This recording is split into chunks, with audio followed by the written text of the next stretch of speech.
like I just did mine. So I just wanted to let you know we had over 100 people sign up for this EV chat today. So we're going to give it a little bit of time to make sure everybody has a chance to log in. And so in the meantime, I'm just going to reiterate who we are as an organization. But before I do that, can everybody who has an EV change their name to include the EV that they have? And if you don't know how to do that, when you look at yourself and hover over, there's 3 dots and you should be able to find it there.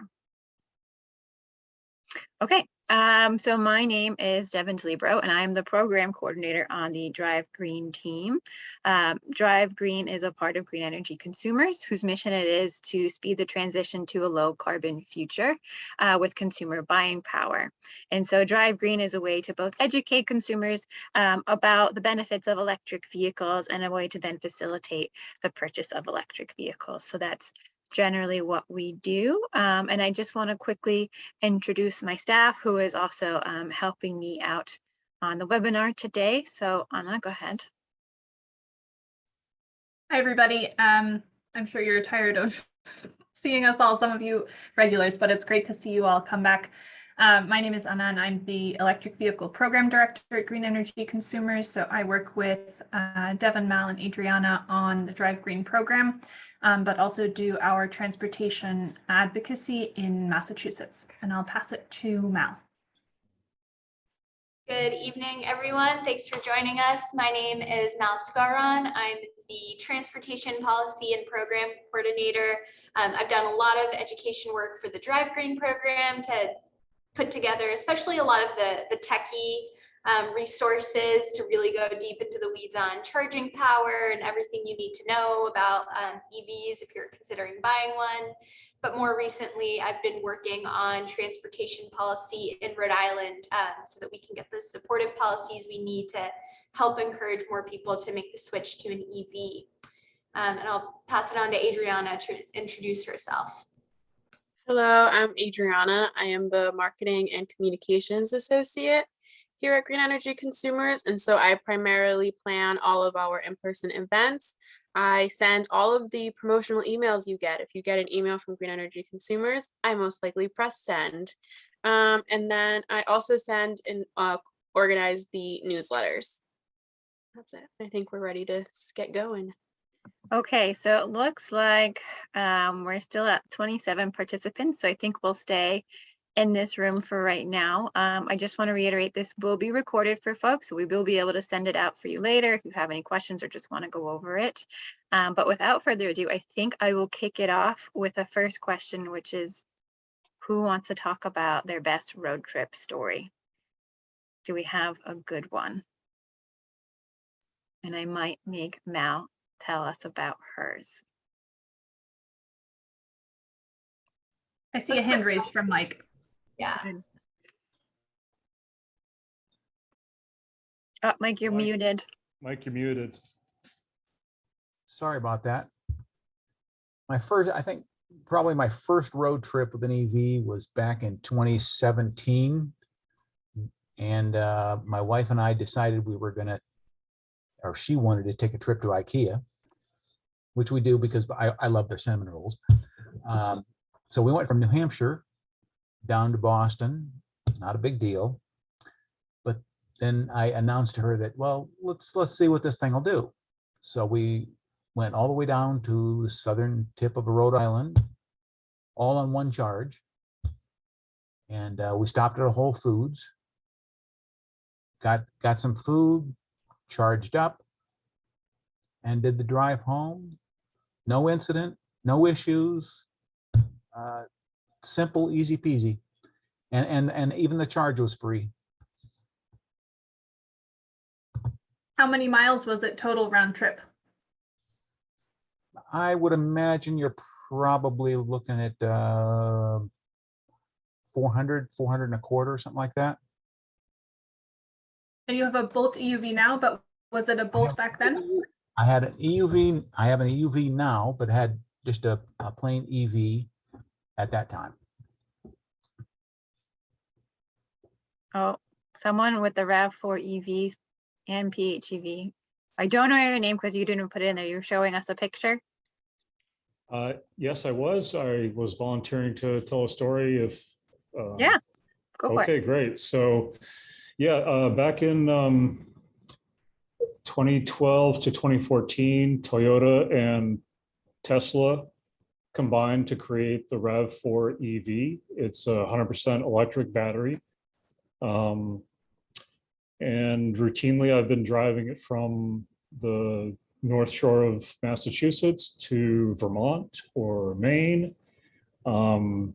You're not supposed to tow with it, but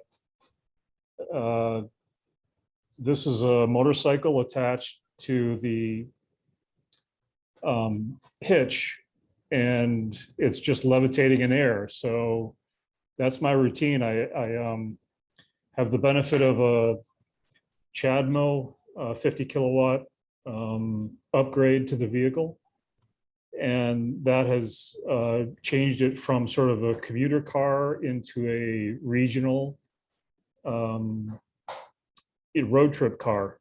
So you can either load it up with people or gear, or, the RAV4 is a very utilitarian platform. So it can go between acting like a pickup and acting like a people hauler, or I'm really impressed with the vehicle. And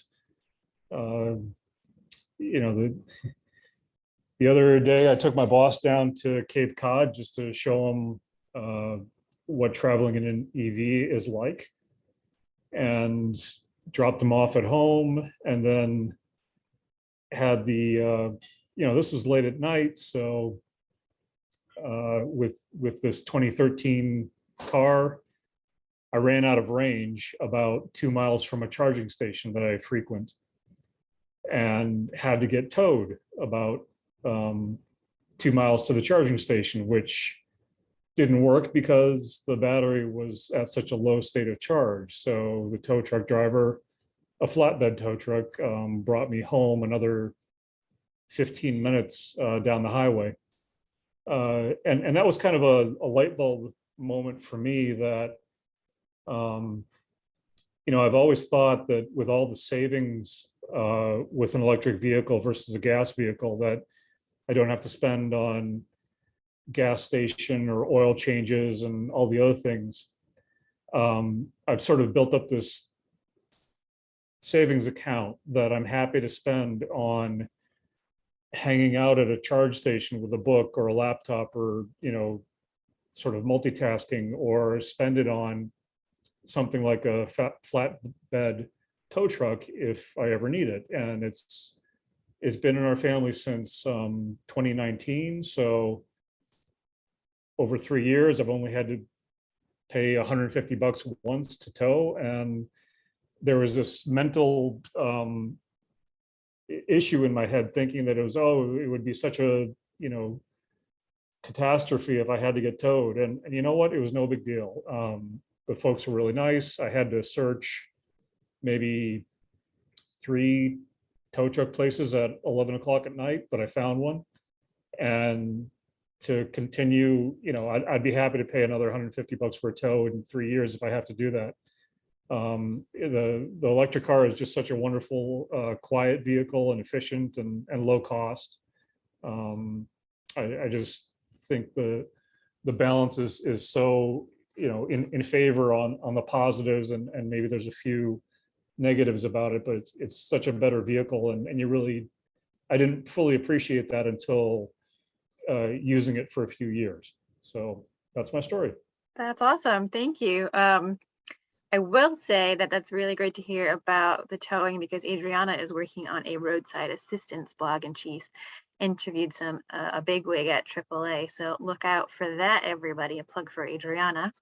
I just wanted to call on Jerry, if Jerry's listening, because he's got a Mach-E, and I'm wondering, as a new Mach-E owner, have you done any trips? Hi. No. Basically, I haven't gone more than about an hour or so from home, so I haven't done. The only public charging I've done is just like level 2 chargers here and there. But I do read a lot of blogs about people have taken them on trips successfully. I'm kind of joined to hear other people's experiences. We have one ice car, right? So that if it's a really long trip, you know, can still fall back to that at this point. But yeah, I do appreciate, I can show my video too, sorry. I'm outside, so. Okay. Yeah, I do appreciate the car and the, you know, it's great and everything, but it's, we need more charging stations, right? Also to make it more comfortable, you know, we read about the ones that are out on the Mass Pike, and then I've looked at, like, if I go to, say, Long Island and I want to visit some people, it's not really a lot of charging in that area. So I think you have to plan the route and you'd be fine. The Mach-E can charge an 150 kilowatt charger, 20 to 80% in 45 minutes roughly, maybe less. They updated the charging curve recently. So it's definitely doable. All right. Well, you know, I'll wait for the next road trip webinar, and I'm sure you'll have taken a road trip by then. Maybe. Maybe. Rod, you were telling me over email that you read some articles that you wanted to debunk. Do you want to share that with the crowd? Sure. There is a, let's see, here's, I'll share the link to the article. This is was on Fox News, and so the reporter drove a Kia EV6 from New Orleans to Chicago and back, and had some serious problems. But they were basically the result of probably three issues. The first of which is that the infrastructure immediately to the north of New Orleans is generally kind of substandard. So the author is Rachel Wolf, and she was relying on these DC fast chargers at car dealerships that got like 24 or 50 kilowatts. And the car is capable of charging at 180 or 240 kilowatts. Wasn't clear exactly which version she had. So that was part of the problem. The infrastructure in New Orleans, or just north of New Orleans, needs to be improved. On the road trips I've taken around New England and out to Ohio, it's much better, the infrastructure. So the second thing is that she didn't really plan the trip very well. There's a planning tool that I'm sure will be mentioned here called a Better Route Planner, which does a really great job of directing you to charging stations on a road trip. And in a tweet, Wolf mentioned that she consulted it, but then ignored its advice. And I can kind of see why she did that, because a Better Route Planner was saying to add 70 miles to the trip on her first leg.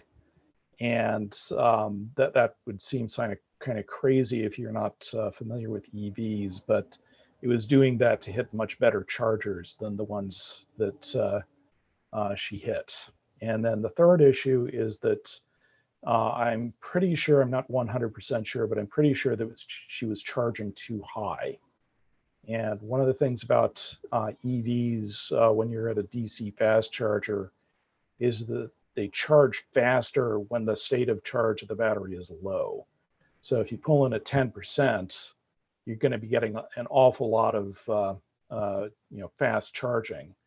And if you pull in at 80%, or if you stay until 80% or later, then the charge rate drops significantly. So I looked up the charge curve for the Kia EV6, and you can go from 0 to 80% in about half an hour. And then the next half hour takes you to 100%. So it's kind of crazy to stay beyond 80% unless you're absolutely desperate to do that. But of course, she picked this route with the poor charging infrastructure, so she kind of had to. So there were some serious problems with that particular trip that she took. Anyone? I'm going to jump in because I know, Alok, you drove all the way to Montreal in the dead of winter when battery range decreases because it's so cold. And I'm curious how you planned where to charge and how that experience was. I didn't go all the way to Montreal, but it was all the way to Canadian border, so not too far. And I think we did 1,000 miles round trip in December with kids, with my family, and it was fun trip. We never had an issue with the EV charging. We kind of relied on Tesla superchargers, and there are ample on the route. There's one in Portland, and then there's one in Jackman, which is very close to the border, and so we were able to charge the car. Only thing is that we were charging more frequently than if we would have been doing it in summer. So probably we were charging every 180 miles or 150 miles instead of maybe more than that in summer. So I guess it does not concern me that much, because you anyhow have to stop for breaks after, let's say, 150 miles, more so with kids. so I think it was not at all a bad experience. It was a really good experience. Only thing which I kind of wondering about during the trip was that, so we were staying there for a few days, and the nearest supercharger was around from that place was around 30-40 miles. So during those 3-4 days we were staying, I don't want to like drive all the way to superchargers to charge my car, just to charge my car, right? And so I need something to charge overnight. So there were few level 2 chargers in the town, which I could have used. But again, right, means if you're going to use those if you're going to those level 2 chargers, then you're wasting time because you're on vacation. You're not going to stay there and spending time. Luckily, in my case, so we were staying in a cottage and they have plugs outside. So I was able to plug in my car to the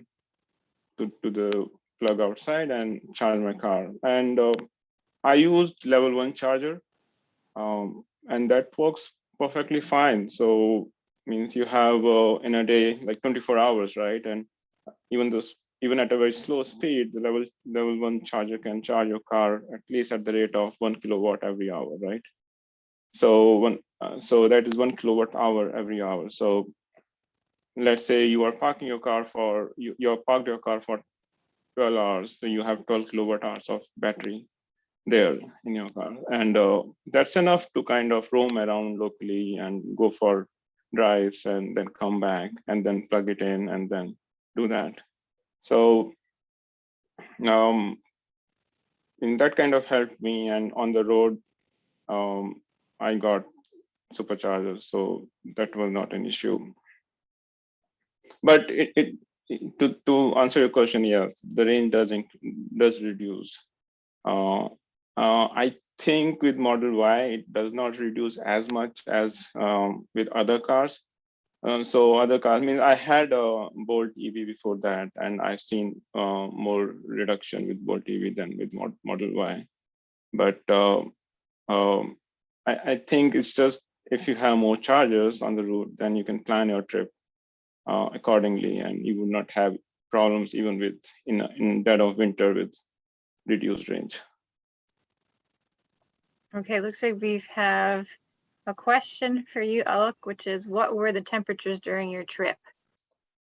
It was less than 20 Fahrenheit. Oh, great. So, Yes. So we were talking about 10 to 25 night range. So it was great. We had a lot of fun, frozen lakes. And Sounds like a So that was my question, and because I'm looking at potentially making a winter trip from here in New England all the way out to California, say in late December, early January, and so I think that most of the route, pretty soon after, say, St. Louis, I'm not going to be in the north as much, and I'm hoping that if I get good weather, that I won't be dealing with sub-zero temperatures, and so I'm hoping that my range won't decrease that much. But if anybody wants to comment on that, please do. I just want to say that he's not on today, but one of our EV ambassadors, Glenn Ayers, he wrote a blog for us a couple years ago, which I can find in a minute. But basically, he's taken his car from Massachusetts to, I think, California, or also almost California, when he was doing a road trip to national parks and stuff. So I can send that to you if you want to check it out. Great. yeah, I would say that if you can find overnight charging where you are going to stay, that helps a lot. That gives a lot of charge, which you can really use. And so means if you can plan your trip accordingly and figure out places where you can stay with the charging point, that I think helps a lot. But I can talk a little bit about temperature sensitivity with the Mach-E, at least. I've read online, most cars do experience it to a degree. The Teslas seem to be much better. I don't know why. But in very cold weather, I was definitely suffering at least like a 20% loss, maybe even a little more, depending on preconditioning and driving conditions and such. So it is a factor, but there are other factors. I've read about people on trips, like when you have extra weight in the car, that will reduce your range. So if you have people, cargo, if you have a bike rack, lots of other things to think about, because the EV is so much more sensitive than an ICE car to those changes. You don't notice like a 20% drop as much with an ICE car as you do with an EV. Yeah, I was going to recommend this YouTube video I just posted. It's from the Engineering Explained channel, and the guy there owned a Tesla Model 3 for a while, and he did a couple of road trips, one of which was in winter. And this particular video is about his winter road trip. And he's kind of a technical YouTuber, so there's lots of equations and calculations and whatnot, but it's got useful information on winter road trips if you're interested in doing that. I will say that I know Rod, and I know that technical equations on a YouTube video are like exciting, but you don't have to be a person who likes technical equations to drive somewhere in an EV in the winter. You don't have to do complicated math to figure it out, but if you're interested, it's there. Yeah, absolutely. And for that matter, you don't need to be a technical person to watch that video either. It's just saying that they're, it's got that if you are interested in it. So could I add, it's great to get into the technical weeds, but I think as an EV owner, it's more about developing an intuition. When you have a gas car, you have an empty to full meter that you kind of know, as I'm getting down to a quarter tank, I can pretty much fill up anywhere, and maybe I have to pay a little bit more because the station's out in the boonies, or it's not somewhere that gas is cheap, but it's available. With an EV, it's a little bit different in terms of intuition, because you don't really have a fuel meter. You have what I've heard nicknamed the guessometer. So it's always guessing at what range you have based on your level of charge in your battery. And if the meter doesn't know that you're about to go up this steep hill that's going to burn up all your electricity, it's going to overestimate your range. You're going to burn through your electricity really fast if you're going uphill. So similarly, if you're going, up this hill and you make it to the crest with like 5 miles of range left, which I've actually done, but then the rest of the trip is downhill. Well, the big benefit to EVs is that you're actually making fuel by regeneration as you go down the hill. So you could see your 5 mile guessometer go to, 6, 8, or 10 miles as you go down this big hill and generate electricity. So this new kind of intuition, I think is something to focus on. What I've tried to do is say, all right, I've planned my route, and if everything goes well, I'll end up with a 20-mile range on my guessometer. But after I'm actually going through my route, maybe halfway through, I'll see, even though I plan to have a 20-mile range at the end, depending on how the route's going, whether it's in winter, whether it's uphill, downhill, all that stuff, well, maybe my buffer is not 20 miles anymore, it's like 15. So I think one thing that's helped my intuition was just keeping an eye on my, you do a little bit of math. You have 100 miles to go, you have 120 miles on your guessometer, and as you're driving through the trip, every half an hour you say, oh, do I still, does my math still line up? Now I'm at 80 miles to go. Do I still have 20 or is it 19 miles, of a buffer? So if I have 80 miles to go, it would be 99 miles on my guessometer. And that will change. So getting comfortable with that simple arithmetic, I think, helps fuel your intuition during a road trip. To expand on that a little bit, different EVs have different sorts of guessometers. So you get used to one and another one might be a little bit different. And for instance, the Chevy has a guessometer that shows a range, which is very interesting. So it's got the center value, a lower value, and upper value. So if you're driving along normally, you'll be close to the center value. But then if you start, you're climbing up into the mountains in Colorado, then you'd be much closer to the bottom value, maybe even below it in an extreme case like that. Tesla doesn't have quite the same sort of guessometer.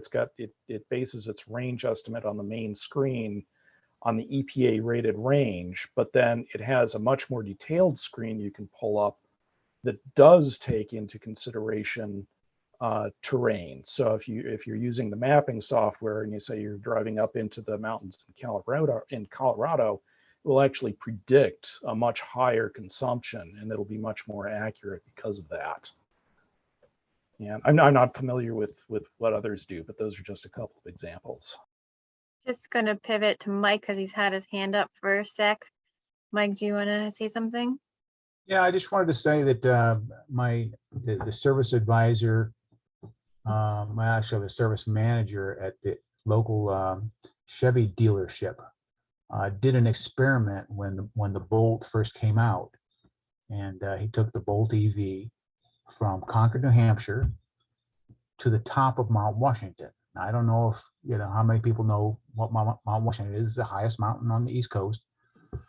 So he decided to take the trip up the mountain from Concord, and then he came down to the mountain and reverse direction and did the entire trip on one tank of electrons. So basically he was able to climb the highest mountain and then regen all the way down to pick up quite a bit of what he had used going up. So that variation that was talked about from a high range to a low range and the middle range for what GM uses for a guessometer can be pretty accurate. And depending on the conditions, whether it's whether you have wind, whether you have elevation, or whether you have a decrease in elevation, so it does make a difference.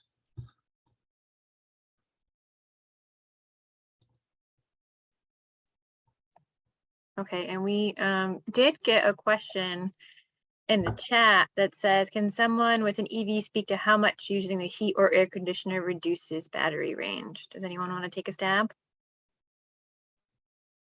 Okay, Mike, go ahead. Yeah, I find that I use much less as far as air conditioning, but the heat uses quite a bit more. So if you're going to use an EV in the winter, as we all do, you're going to plan on losing a little bit of range. There's no, whether or not you use any of the heaters that are in any of our electric cars, they're all going to lose a bit of range. But by the same token, gas cars also lose range because they're pumping more gas. And people forget that about their gas cars because they can just stop and put more gas in. They don't pay any attention to it. Yeah. But they do use more energy. So it's something to keep in mind. Peter, I haven't heard from you yet, and I just can't have that. Do you want to contribute? Well, yeah, if you like, I was actually going to comment on the heat thing. It depends on whether you have a heat pump in your car. And I have a Nissan Leaf, and you can choose to get a heat pump which works as a heater when it's cold. If you don't, then you're using some form of resistive heating, and that uses a lot of battery. But if you have a heat pump, it is a lot more efficient. So, and they're optional on certain vehicles. If you intend to do a lot of driving in cold weather, it's a good idea to opt for the heat pump. And I think it's true for the Polestar 2. That's an option. So if you think you're going to do a lot of winter driving, then go for the heat pump. Yeah, concerning the energy efficiency, I've got this tracking software on my Tesla, and I just pulled it up and checked, and my energy efficiency compared to the theoretical efficiency drops to 75% of theoretical efficiency. So I'm losing 25% at a temperature of 15 to 20 degrees. But I've got very little driving at that temperature. I've only got 25 miles at that low a temperature. I guess because I work at home most times, so it's really, when it's really frozen outside, I don't need to go outside very much. At 35 to 40 degrees, it's at 82%. At 50 to 55 degrees, it's 92%. I hit 100% at 60 to 65, and then it goes up a bit. It kind of plateaus around 70 to 90 degrees. It's at 105, 107% thereabouts. And then it goes down also with higher temperatures. At 95 to 100 degrees, it's 96.2%. So that's air conditioner, but it's definitely the cold that does more. But at least for me in my Model 3, I'm only losing about 25%. Now, if I were living in Alaska or northern Maine or something, I'm sure I'd lose more than that. But that's what I'm seeing for mine. Thanks for sharing. So, sorry, go ahead. No, I just want to call on you, so that works out perfect. Oh, great. Yeah. So, yeah, just wanted to add to what Rod said is that most of the battery is consumed to actually also keep the battery pack cool or hot, warm. So it's not just the air conditioning, but also the battery itself has to be set at particular temperature to be more efficient. Now, so I think that takes a lot more energy than the temperature inside the car itself. So probably that's what people suggest, is that before you start a trip, maybe precondition the car so that your battery and your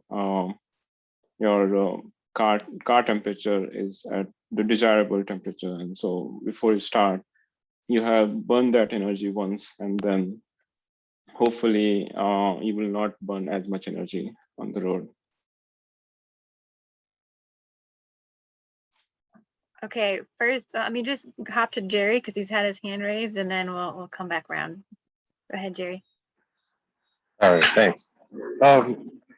Yeah, so the Mach-E decimeter just gives, it's pretty good. It gives a percent, you know, like that was a point that I was going to make also. So that's good to know. And I rely on it, but I also gives me up-to-date readouts on how many miles I'm getting per kilowatt hour.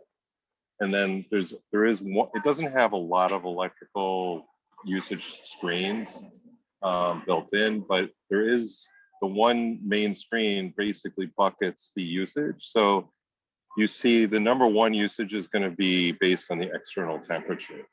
So right now it's perfect, you know, 70s, you know, mild. I'm getting, you know, crazy numbers like 120 mile, 130 mile equivalents. It's great. The second is how I'm driving the car, right? So that has a lot to do with it. Regenerative braking is optional in the Mach-E. You can just drive it like a regular car, or kind of like if you hit the brake too hard, then you're going to be using the mechanical brakes. And then somebody was asking about the climate system. So I don't have a heat pump, but I've never seen it used more than like 3 to 5%. So I'm not really worried about that as much as I am about those first two factors. You know, and I don't run it super hot or super cold. I just kind of leave it where it's comfortable, or use, like people are saying, there's seat heaters and things like that. So these are all things that you really start to become aware of that you never thought about before with the ICE car, where you're just blasting the heat or blasting the AC, and you're not thinking about any of that stuff. All good stuff. It's, All right. Let's see. So I don't call you the RAV4 guy. What is your name? My name's Chris. Chris. Okay, Chris, you wanted to talk. Go ahead. Yeah, you know, it's kind of easy by human nature just to get into these little finer points of gas versus EV ownership, like my heater or my air conditioner uses up my battery. I think the main metric that matters most is how many dollars does it cost you to drive per mile? And yeah, the other day I looked at my guessometer and turned on the AC, and in this weather, it dropped my range by 3 miles, literally 3 miles. So it's, in my car anyway, at least most of the energy is being taken up by the fan. So if you just drop the windows and you're comfortable enough, well, you won't get a 3 mile, you know, quote unquote penalty. But in the winter, that's really where it tends to be more of a factor. And it's really not the winter impact on the battery, it's the lack of charging infrastructure that is, I think, the root cause. So if I could just go to a destination and charge, and even if it's for 20 minutes, that would more than offset my heater use or air conditioner use. So I really see this as a charging infrastructure problem, not as a EVs lose range because you're using stuff problem. One of the things Tesla owners benefit from is their huge charging network that the rest of us with J plugs or CCS or CHAdeMO just can't access. Well, in the middle, at level 2 rates, their chargers are called, Tesla chargers are called destination chargers. So for about $200, you can pick up an adapter that lets you use the Tesla destination charger. It converts it over to a J1772 plug. And many of these have no fee because the way the Tesla destination charger works is they donate the hardware and some of the installation costs to a hotel, for example, or you know, I was at a place in Charlton. They had, I think, 7 Tesla plugs and 1 J plug. So, you know, I don't care if somebody is already using the J plug. I can just use my adapter and use the Tesla, and whatever air conditioning I've used, you know, gets reset into the battery plus more, because I'm at this place for at least an hour. So I'd say the attention should be focused on like political efforts or just ground level efforts to say, hey, we need more chargers here, like at your grocery store, at your wherever you go for half an hour or more. Let those folks know that, you know, just make a 120 volt outlet available, or if you want me to shop at your grocery store instead of the other one down the road, just install a J plug, and that'll more than offset these little heater or air conditioner uses out of your battery. That's a really great perspective. And I think Anna included some links in the chat about somehow the federal infrastructure dollars are going to be spent. And I think, Anna, does that include anything about what the utilities are doing? I pasted in the chat a blog post we wrote about the Senate climate bill in Massachusetts that addresses the build out of EV charging stations. But in addition to that, we do have the federal dollars from the Infrastructure Investment and Jobs Act coming in. The Departments of Transportation in both Massachusetts and Rhode Island have to submit plans to the federal government by August 2nd or 15th or some date in August of how they're going to use those funds.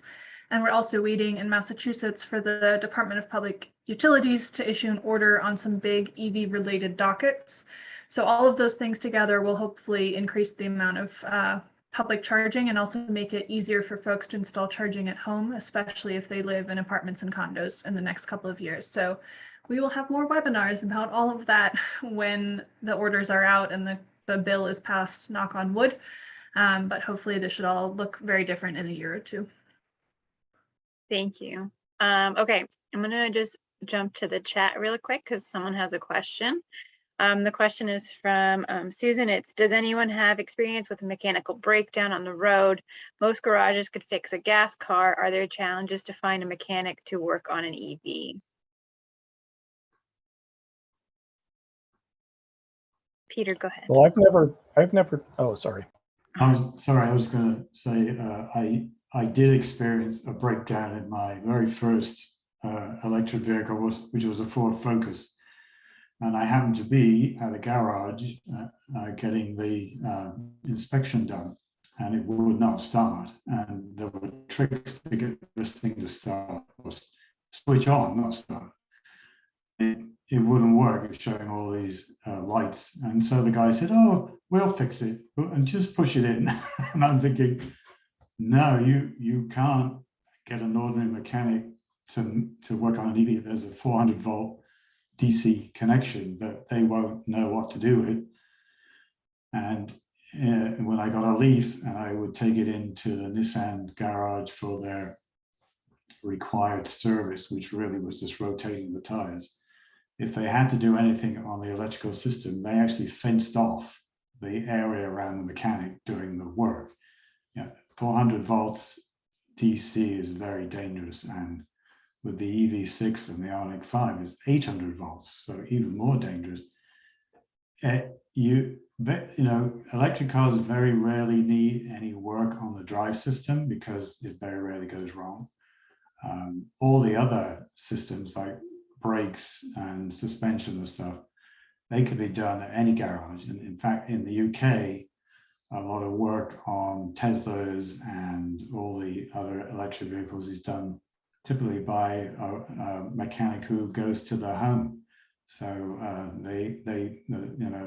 doing service work on electric vehicles is so simple, it can be done mostly on your driveway. So they have roaming mechanics who will go and do various things. Brakes typically, especially Tesla brakes get stuck because they're never used, especially on a Model S, supposedly.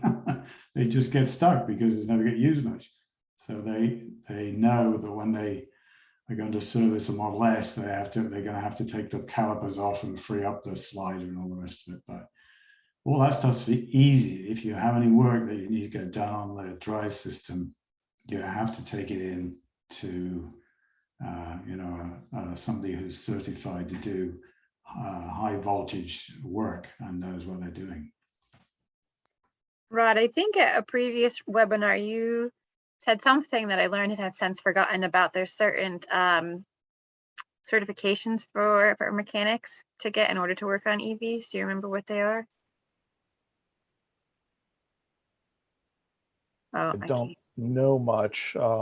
I was going to say that I drive a Tesla. I've never had a breakdown on the road, but given Teslas in particular, I think if you did have a breakdown on the road, you'd pretty much have to have it towed to a Tesla repair shop.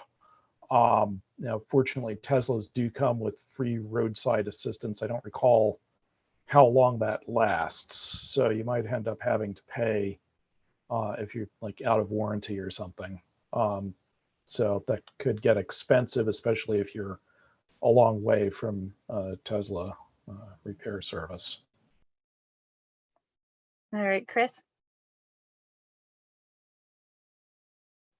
Yeah, on the issue of repair, it really depends on what kind of repair. I mean, mentally, it's really easy to just get a little bit wound up and think that no mechanic is ever going to be able to work on no gas car mechanic is ever going to be able to work on my electric car. But really, what do you need? I mean, if you just need new tires, and any mechanic can do that. If you need new brakes, well, electric cars have this regen feature, so their brakes last longer, and you can still take it to pretty much any mechanic and have the brakes done.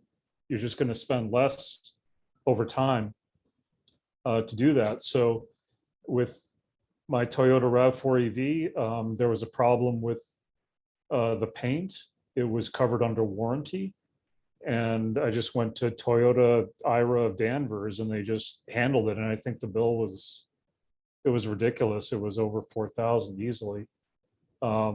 Another issue I had was with the heater, and because I have a extended warranty, the heater was replaced, no problem. I think that bill was around $6,000, and it more than paid for the cost of the extended warranty. But I've never had a problem with any of the electrical drive train that, the high voltage battery, the motor, other things. Those just don't break down like they do in a gas car. There's so fewer moving parts. But when they do go, you do need a very specialized, probably Toyota or Tesla trained person to work on them. I'm in a unique situation because I'm dealing with a car that is no longer made. But you really need to separate out what needs to be done. And in many cases, if you have a breakdown, depending on the kind of breakdown, you can just get towed to the local repair shop or to the local dealer or to your house, and then you need to get a car shipped to a very specialized entity. But it's easy to get confused, I think, about what kind of repair and what kind of response, and not assume the worst case. I do just want to jump in and talk about 2 points that you made. So one is about the tires. I do want to let people know that EV tires are different than internal combustion engine tires, because EVs are a lot heavier, so they need to be able to deal with the heaviness of the car and also like the instant torque that EVs are capable of. So keep that in mind if you ever have any tire issues. And so Chris has the RAV4 EV, which is rare and it was only made for like a limited time, but there is a RAV4 plug-in hybrid that is on the market right now. So just keep that in mind. I have a couple questions in the chat, and then after that, if there's anybody else who wants to ask questions, please put them in the chat, or or unmute, and I'll call on you because we have about 8 minutes left. Okay, so the first question is, if you don't use your car much in the winter, maybe like once a week, does that reduce the battery efficiency? I have some shaking head. Does anyone want to elaborate? Hey, Mal, are you listening? Do you want to talk about techie things? Yeah, so the question about efficiency, you were saying? Yes. Yeah, so the answer to that one is no, it has nothing to do with efficiency. Like any other car, if you leave your car sitting for like many months, that's probably not great, but there's nothing wrong with like using your car every once in a while. I know I definitely drive less in the winter like most other people, and there's really no impact on driving infrequently. Yeah, I'd like to add to that there is this caveat that there is going to be some sort of phantom drain, because batteries just, even if you just leave a battery out in the air, it's going to slowly lose its charge. Now, over a week, that's not going to be significant, but an EV will be powering some of its systems from the battery. This is more of an issue with Tesla than most others, and especially if you use certain features on the Tesla, like it's what it's called Sentry mode, where it uses its cameras to monitor what's going on around it. And that can lose like about a mile of range every hour, roughly. So over a week, that'll take care of an awful lot of your battery charge if you leave it like that. But it would not affect the efficiency per se. And if the car is plugged in, then it'll be able to replenish that from your, whatever the AC current. So that should not be a problem if you're plugged in, but it will take some power. Okay, Mike, you have your hand raised. Yeah, Rod touched on a point right at the very end when he said keeping your car plugged in is kind of key. It's really not that big a deal, and it doesn't use that much juice. A lot of manufacturers state in their owner's manual that the car should be plugged in below 32 degrees. It's not a deal breaker. People in Alaska and Sweden and Norway use these cars every day, so it's not that big a deal. But it behooves you for the health of your battery, just to keep the car plugged in. If it's below 32, I plug mine in just so that because your battery will cycle itself and will you may actually hear your car running minutely at odd times, and it's basically just cycling to adjust for the temperature, the exterior temperature, as to what the battery needs. So it will heat itself, and it will cool itself as well as to what's needed to keep the battery in good shape. So keeping the car plugged in, not a bad thing. Okay, Jerry. I think that covered most of what I was going to say. I'll add mostly park outdoors. Garage, most people with EVs seem to be able to park indoors. That helps when it's really cold. My car tells me to plug it in when it's below 40. And with my charge point, I can see the draw, so I watch it. It's really cold. I'll see it draw a little, sip some power every couple of hours, maybe just to run the conditioning of the battery. It's not a significant drain. If I get it in the garage on a really cold day, it's going to be better. But once it doesn't really, leaving it sitting in this weather, totally fine. I don't see any degradation. It goes into a deep sleep pretty quick. And I hop in, I don't precondition it, and it's like I can leave it for days and you wouldn't notice a difference. All right. So it depends on the weather. So we have about 4 more minutes left. Does anybody have any questions that they want to ask that hasn't had a chance to speak yet? Chris?